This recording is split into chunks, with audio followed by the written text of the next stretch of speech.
Hi everyone, welcome to Study Sanctuary. So இப்போ நம்ம என்ன பார்க்க போகிறோம் அப்படின்னா மெடிவல் இந்தியா தான் பார்க்க போகிறோம் சரிங்களா. ஸோ மெடிவல் இந்தியாவில் நம்ம என்ன பார்த்துருக்கோம் இதுக்கு முன்னாடி அப்படின்னா அராப்ஸ் பற்றி பார்த்துருக்கோம் இல்லைங்களா. யாரை பற்றி பார்த்துருக்கோம்? அராப்ஸ் பற்றி பார்த்துருக்கோம். அதில் நம்ம முகமது பின் காசிமை பற்றி பார்த்துருந்தோம் இல்லையா.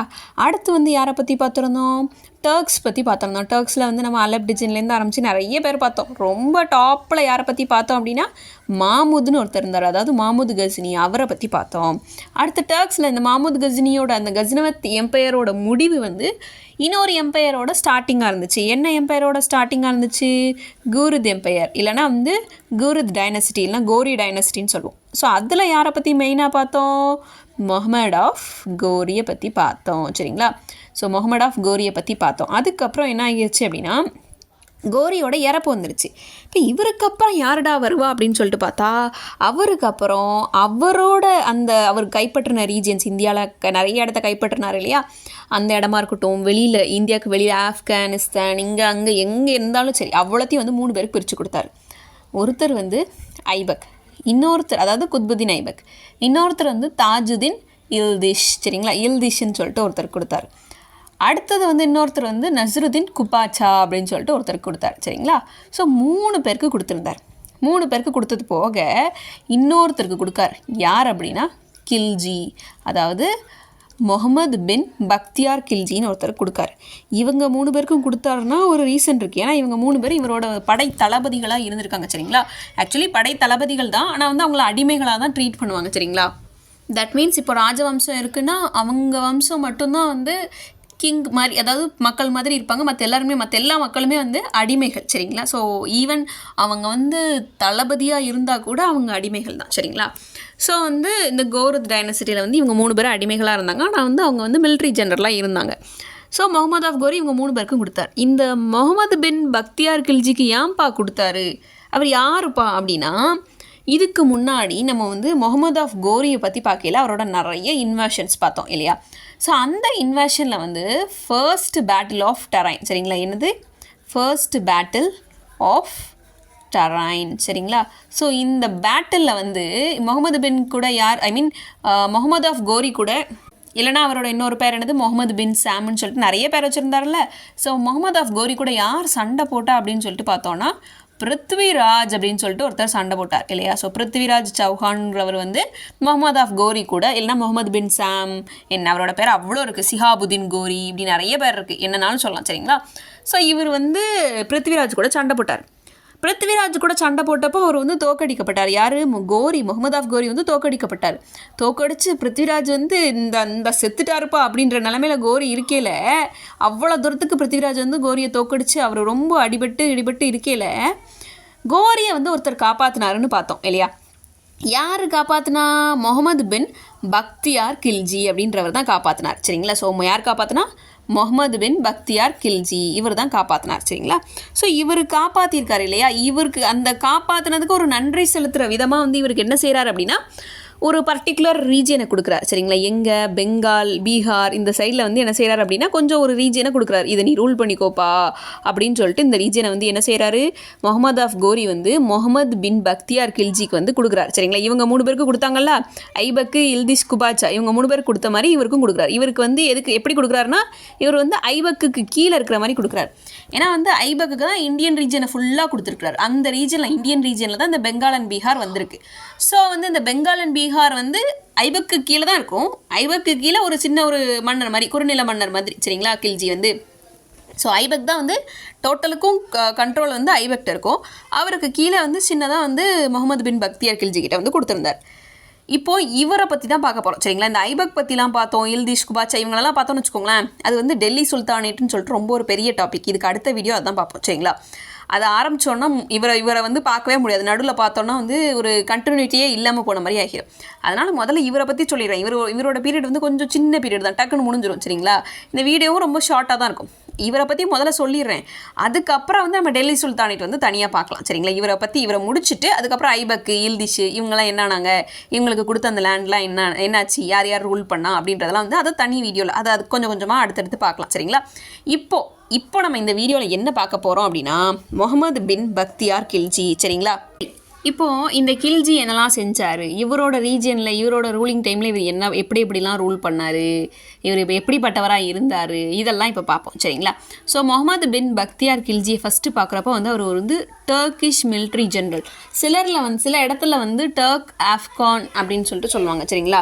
ஸோ ஏன்னா வந்து இவங்க வந்து டர்க்கிஷாகவும் இருந்திருப்பாங்க, பாதி ஆஃப்கான் இங்கே அங்கே அப்படின்னு சொல்லிட்டு இடம்பெயர்ந்து அவங்களோட பல தலைமுறைக்கு முன்னாடி வந்து அவங்க ஆஃப்கானாக இருந்திருப்பாங்க, இல்லை வந்து டர்க்காக இருந்திருப்பாங்க, அது ஆஃப்கானாக இருந்து டர்க்குக்கு வந்திருப்பாங்க, அந்த மாதிரி இருப்பாங்க இல்லையா. ஸோ அதனால் வந்து ஒரு சில இடங்களில் வந்து இவரை என்ன சொல்லுவாங்க அப்படின்னா டர்க் ஆஃப்கான் அப்படின்னு சொல்லிட்டு சொல்லுவாங்க. என்ன சொல்லுவாங்க? டர்க் ஆஃப்கான் அப்படின்னு சொல்லிட்டு சொல்லுவாங்க. இல்லைனா வந்து டர்க்கிஷ் மிலிட்ரி ஜென்ரல்னு சொல்லலாம் சரிங்களா. யாருக்கு கீழே? நம்மளோட குதுபுதீன் ஐபக் இருந்தார் இல்லையா, அவருக்கு கீழே வந்து இவர் ஒரு மிலிட்ரி ஜென்ரலாக இருந்தார் சரிங்களா. இந்த கில்ஜி டைனசிட்டி அப்படின்னு சொல்லிட்டு ஒன்று இருக்குது சரிங்களா. ஸோ அதாவது இப்போ இதுக்கு முன்னாடி வந்து நம்ம வந்து கஸ்னவித் டைனசிட்டியோட ஃபவுண்டர் யாருன்னு சொல்லிட்டு பார்த்துருந்தோம். யார் ஃபவுண்டராக இருந்திருந்தா? நம்மளோட சபுக்டுஜின் தான் ஃபவுண்டராக இருந்தார் இல்லையா. அதே மாதிரி இந்த கில்ஜி டைனசிட்டியோட ஃபவுண்டர் யார் அப்படின்னா முகமது பின் பக்தியார் கில்ஜி சரிங்களா. கில்ஜி டைனசிட்டி வந்து இவரோட பீரியடில் வந்து ரொம்ப பெருசாக பேசப்படல. அவங்க டெல்லி சுல்தானேட் அந்த ரீஜனை வந்து ரூல் பண்ண வந்ததுக்கு அப்புறம் தான் வந்து அவங்க வந்து ரொம்ப பெருசாக பேசப்பட்டாங்க சரிங்களா. இவரோட டைமில் வந்து சின்னதாக தான் இருந்துச்சு. ஆனால் தோற்றுவிச்சது அப்படின்றது வந்து இவருக்கு கீழே தான் வருது சரிங்களா. அதுக்கு முன்னாடியே வந்து இப்போ அந்த ஃபேமிலிலாம் இருந்திருக்கும்ப்பா. ஆனால் என்ன இருக்க மாட்டாங்கன்னா வெளியில் தெரிஞ்சிருக்க மாட்டாங்க, அவங்க அங்கங்கே இருந்திருப்பாங்க. முகமது பின் பக்தியார் கில்ஜிக்கு அப்புறம் இவங்க என்ன செஞ்சுருப்பாங்க அப்படின்னா ரொம்ப பிரபலமாக வெளியில் தெரிஞ்சிருப்பாங்க. இதுக்கு முன்னாடி யாரை பார்த்துருந்தோம்? நம்ம வந்து இந்த அலப்டிஜின்னு ஒருத்தரை பார்த்துருந்தோம். அவரும் சண்டைலாம் போட்டிருக்காரு, ஆனால் வெளியில் தெரிஞ்சாரா? இல்லை. ஆனால் அவரோட மருமகன் சபுக்டிஜின் வந்து வெளியில் தெரிஞ்சார், அப்படி தானே? அதே மாதிரி தான் சரிங்களா. ஸோ முகமது பின் பக்தியார் கில்ஜி அவர்கள் தான் நம்மளோட கில்ஜி டைனசிட்டியோட ஃபவுண்டர் அப்படின்னு சொல்லிட்டு சொல்லுவாங்க சரிங்களா. ஸோ இந்த கில்ஜி டைனசிட்டி வந்து பெங்காலை வந்து எவ்வளோ வருஷம் ரூல் பண்ணாங்க அப்படின்னா 1203 ஏடிலேருந்து 1227 ஏடி வரைக்கும் இந்த வெரி ஷார்ட் பீரியடில் தான் அவங்க பெங்காலை ரூல் பண்ணியிருக்காங்க சரிங்களா. எவ்வளோ பீரியட்? 1203 1227 வரைக்கும் தான் பெங்காலை ரூல் பண்ணியிருக்காங்க. ஆனால் இவர் ரூல் பண்ண பீரியட்லாம் வந்து ரொம்ப கம்மி தான் சரிங்களா. ஸோ இவர் ரூல் பண்ண பீரியட் வந்து ரொம்ப கம்மி சரிங்களா. இவர் வந்து என்னெல்லாம் செஞ்சுருக்காரு அப்படின்னா 1203 ஸ்டார்டிங்கில் இவர் எப்படி தான் இந்த பெங்கால் ரீஜனை வந்து அங்கே இருந்திருக்காங்கப்பா. அவங்க வந்து என்ன செஞ்சுருக்காங்க அப்படின்னா அவங்க வந்து அந்த ரீஜனில் இருந்திருக்காங்கப்பா. ஆனால் அவங்களுக்கு ரொம்ப பெரிய ப்ராப்பராக அங்கீகாரம் கிடச்சதானா இல்லை. ஆனால் பெங்காலை வந்து ஏற்கனவே ஒருத்தர் ரூல் பண்ணிட்டு இருந்திருக்காரு. யார் அப்படின்னா லக்ஷ்மண சேனா அப்படின்னு சொல்லிட்டு. சேனா டைனசிட்டியை சேர்ந்த லக்ஷ்மண சேனான்னு ஒருத்தர் ரூல் பண்ணிட்டு இருக்காரு. அவருக்கு இருக்கையில் இவர் போய் நல்லா அட்டகாசம் பண்ணியிருக்காரு. லைக் கொள்ளை அடிக்கிறது என்ன என்னெல்லாமோ செஞ்சுருக்காரு. இவனுங்களை கண்ட்ரோல் பண்ணவே முடியாதுப்பா, ஏன்னா கோரி சப்போர்ட் வேறு இருக்குல்ல, அதனால இவனுங்களெல்லாம் ஒன்றுமே செய்ய முடியாது அப்படின்ற மாதிரி அவரும் ஒரு மாதிரி விட்டு கொடுத்துட்டு போன மாதிரி ஆயிட்டார். இந்த முகமது பின் பக்தியார் கில்ஜி பண்ணதுலேயே ரொம்ப பெரிய விஷயம் என்ன அப்படின்னா நாலந்தா அண்ட் விக்ரமசிலா யூனிவர்சிட்டியை வந்து இருந்த இடமே தெரியாமல் ஆக்கிட்டாரு அப்படின்ற அளவுக்கு வந்து ரொம்ப பெரிய ஒரு விஷயம் பண்ணியிருக்காரு. அது வந்து இன்னைக்கு வரைக்கும் ஹிஸ்ட்ரியில் வந்து பேசப்பட்டுட்டே இருக்கிற ஒரு விஷயம். நாலந்தா அண்ட் விக்ரமசிலா யூனிவர்சிட்டியை யார் டிஸ்ட்ராக்ட் பண்ணா, யார் அந்த யூனிவர்சிட்டியோட பெரும் அழிவுக்கு காரணம் அப்படின்னா அதுக்கான ஆன்சர் வந்து முகமது பின் பக்தியார் கில்ஜி தான். அப்படி என்னப்பா பண்ணார், இவருக்கு அந்த யூனிவர்சிட்டிக்கு என்னப்பா சம்மந்தம் அப்படின்னு சொல்லிட்டு அந்த ரீசனை தான் இப்போ பார்க்க போகிறோம் சரிங்களா. இவர் எப்போ இதை டிஸ்ட்ராக்ட் பண்ணார் அப்படின்னா இவர் ரூல் பண்ண ஆரம்பிக்கிறதுக்கு அந்த 1203 to 1227 தானே வந்து நம்ம என்னென்னு பார்த்துருந்தோம், கில்ஜி டைனசிட்டியோட அந்த ரூலிங் பீரியட்னு பார்த்துருந்தோம். அதுக்கெல்லாம் முன்னாடியே அவர் என்ன செஞ்சுட்டாரு, நாலந்தா விக்ரமசிலா யூனிவர்சிட்டியை வந்து டிஸ்ட்ராக்ட் பண்ணிட்டார் சரிங்களா. அப்போ வந்து இவர் வந்து கோரி சப்போர்ட்டில் வந்து ஜம்முன்னு மறந்துக்கிட்டு இருந்தார் சரிங்களா. எப்படி டிஸ்ட்ராக்ட் பண்ணார் அப்படின்னா இவரோட கில்ஜி வம்சத்தை ரூல் பண்ணிட்டு இருந்தார் இல்லையா. அந்த டைமில் வந்து இவர் வந்து அடிக்கடி இவருக்கு உடம்பு சரியில்லாமல் போகும். ரொம்ப வந்து உடம்பு சரியில்லாமல் போய் ரொம்ப கஷ்டப்படுவார். ஒரு ஆரம்ப காலத்தில் வந்து இப்போ வந்து நம்ம ஊர்லேயே வந்து யாருக்கும் உடம்பு சரியில்லைன்னு வச்சுக்கோங்களேன், என்ன சொல்லுவாங்க, ஃபஸ்ட்டு ஊரில் இருக்கிற சின்ன டாக்டரை போய் பார்ப்பாங்க. அதுக்கப்புறம் இங்கே முடியாதுப்பா வேறு பெரிய ஹாஸ்பிட்டல் கூட்டிகிட்டு போங்க அப்படின்னு சொல்லிட்டு சொல்லுவாங்க இல்லையா.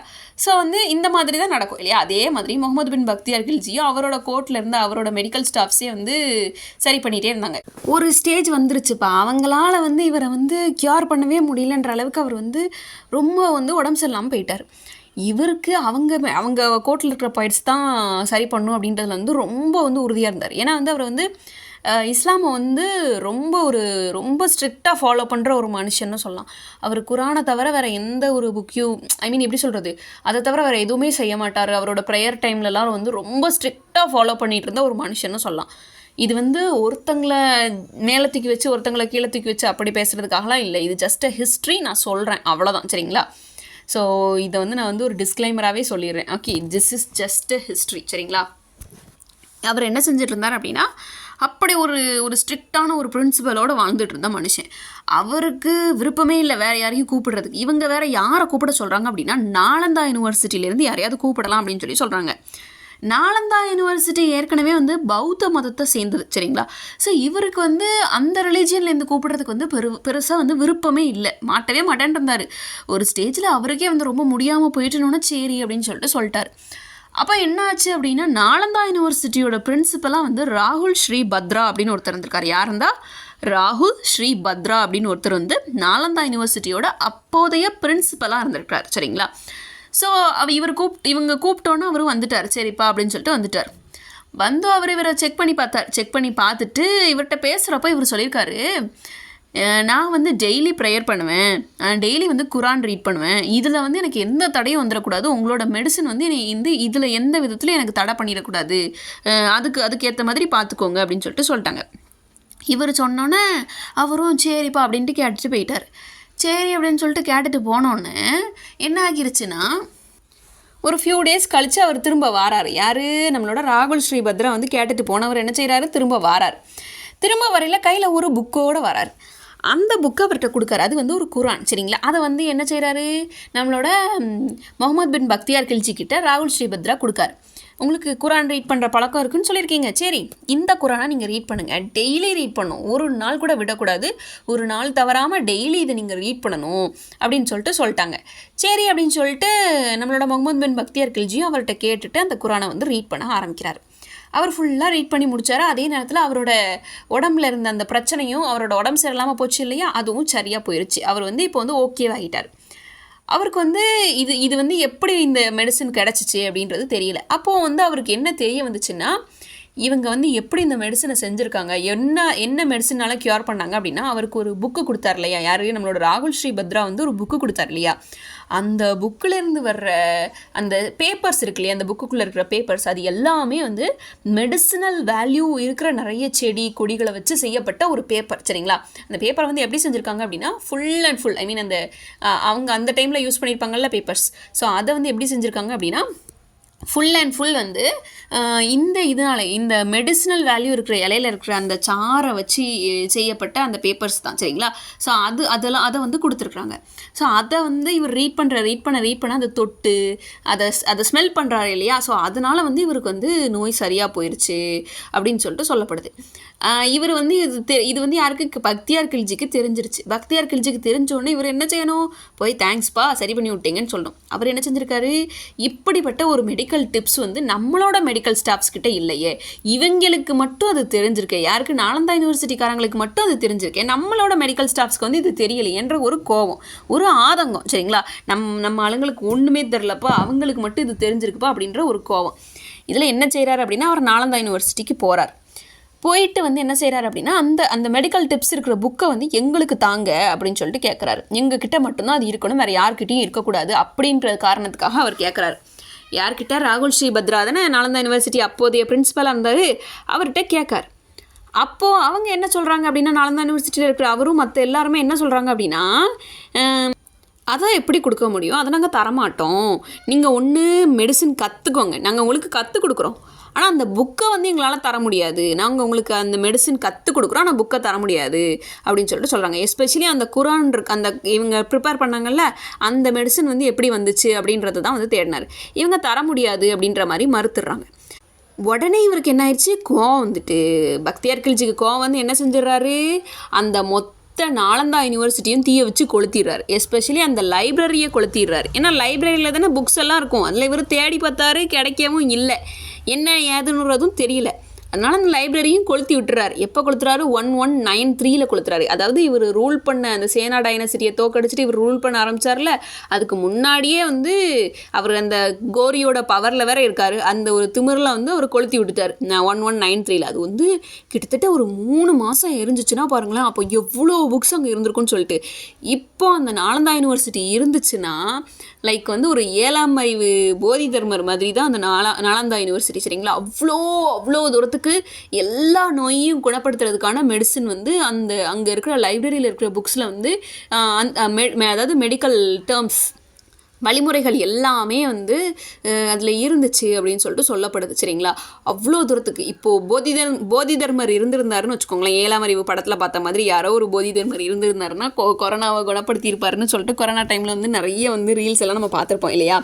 அதே மாதிரி கிட்டத்தட்ட எல்லாரும் சொல்கிற விஷயம் என்னென்னா, இந்த நாலந்தா யூனிவர்சிட்டியில் இருக்கிற புக்ஸ் வந்து இப்போ இருந்துருந்துச்சுன்னா க்யூர் பண்ணியிருக்கலாம் அப்படின்ற அளவுக்கு வேல்யூபுளான புக்ஸ் எல்லாம் அங்கே இருந்திருக்குன்னா பார்த்துக்கோங்களேன். இது வந்து நம்மக்கிட்ட தவிர இவங்கக்கிட்ட இருக்கக்கூடாது அப்படின்ற ஒரு எண்ணத்தில் அவர் கொளுத்தி விட்டுட்டார்.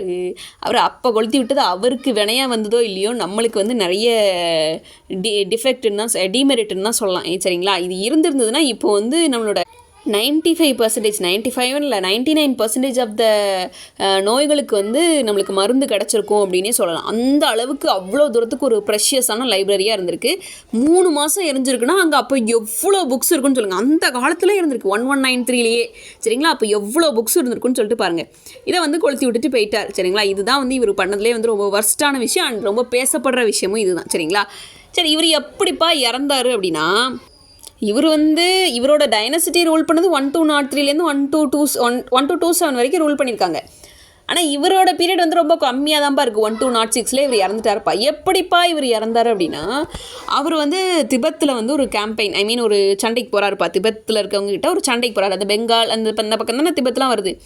அங்கே வந்து ஒரு சண்டைக்கு போகிறார். சண்டைக்கு போனோன்னே என்ன செய்யணும்? சண்டைக்கு போனோன்னா ஒரு பர்டிகுலராக ஒரு வியூகம்லாம் வகுத்து இப்படி போகணும் அப்படி போகணும், இப்படி போகணும் அப்படி போகணும், இந்த ஸ்ட்ராட்டஜியெல்லாம் ஃபாலோ பண்ணணும், அப்படி இப்படின்லாம் போகணும். ஆனால் அவர் அதை செய்யவே இல்லை. சும்மா யானை சண்டைக்கு போயிட்டார் 1206ல்.